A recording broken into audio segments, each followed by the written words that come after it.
Welcome to another Six Park Productions Week in Review. This week, we'll go over some pre-production, some production, and some post-production, which means, yes, we'll be doing something from everything. For pre-production, we'll be doing a table read of a feature film script. For production, we'll be looking at that mystery box of lenses from last week, and how you can use them to produce something beautiful. For post-production, we'll talk about how to use raw video to create both horizontal and vertical content, as well as how to create a social media content package for your clients.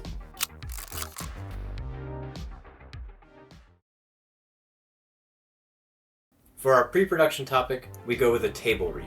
This is something that's very important for productions that have either a lot of actors, a lot of pages, or just a lot of details they want to get right. It's kind of like a rehearsal dinner for a wedding, except for a film production. People calling such names. And those names on outside of them, they're not going to take any chance of a good talent bomb.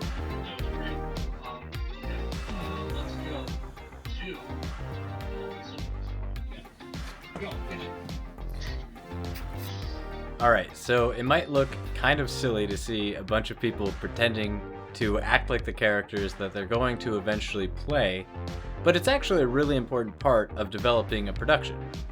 The reason is you're kind of creating a universe for these characters, and in order for that universe to really take shape, you have to practice a little. A universe isn't made without any practice after all. So to do that effectively, the best way is to sit down and for people to take shots at the script, giving their ideas, their interpretations, and then for the director to tell them how they were all wrong and they need to do it his way. And most importantly, for the director to have time to explain what his way even looks like and sounds like. Six Park Productions will be involved in this film as a production house, really filling any role that we need. So far, that seems to be director of photography, camera operator, and supplying a lot of the equipment. I like working on productions like this because anywhere I want to pitch in, the director is more than happy to have the contribution.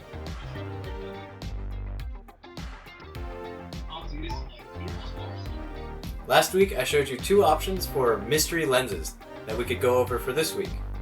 Box A was chosen, so I'll be opening that up now. You can tell a box means business when you have to really pay attention to how to open it. You probably didn't expect it, but it's actually just one lens in here.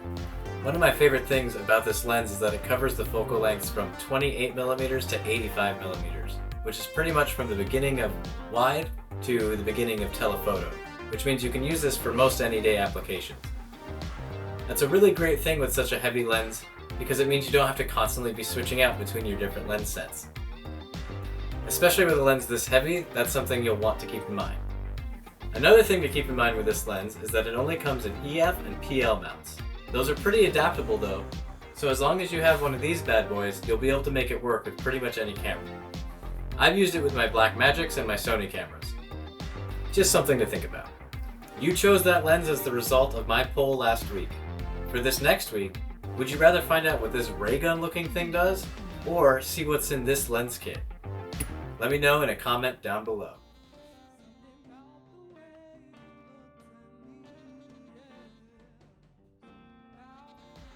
What's crazy about video production is that how you deliver your video actually informs pre-production more than anything.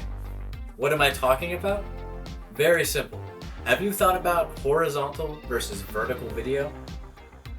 All over the place you'll see horizontal and then you'll see vertical, and it'll be right next to each other because people aren't thinking about what kind of audience they're curating. Am I putting this on TikTok? Am I putting this on YouTube? Will this be on Hulu or Instagram? Should I turn my phone to the side, or will this be on a laptop that natively displays 16:9? All of these questions need to be considered before production, because when you're recording, you're framing everything for that output. As a result, if you're not thoughtful, you'll end up with missed framing and poor visuals if you have it wrong. If your client or expected distribution service is expecting horizontal, and if you filmed everything in vertical, you simply won't have enough content to fill out the rest of the frame. For these reasons, it's really important to be thoughtful about horizontal versus vertical video before production. But what can you do if you know you'll be delivering both horizontal and vertical video? Simple. You can frame the production in such a way that When you need it for vertical, you have your slice of life and you can make it happen. And when you're filming for horizontal, you have that too. This way, when you include all of the information for the frame and include that full horizontal picture, you get your full framing, and it's beautiful. And when you slice just the middle part out and crop the rest, you'll get a beautifully framed vertical video as well. Simple decisions like these can make your raw video that much more useful. When we shot this project with Chill Brown, we focused on having one central character and a cluster of side characters. This way, when we cropped just the center, we would have a very presentable vertical video. And when we included the full horizontal layout, we'd have a perfectly beautiful horizontal framing.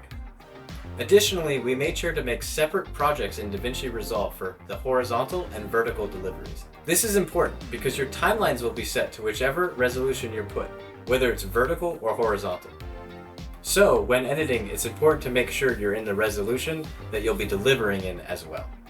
By keeping these parts of the project separate from one another, and understanding how the different types of content and delivery methods complemented one another, we were able to deliver something for Chill Brown that they could spread all across the internet, from their socials to their website, and eventually even streaming ads. Remember to let me know in the comments down below which of the pieces of equipment you'd like to go over next week, and make sure to subscribe for more content.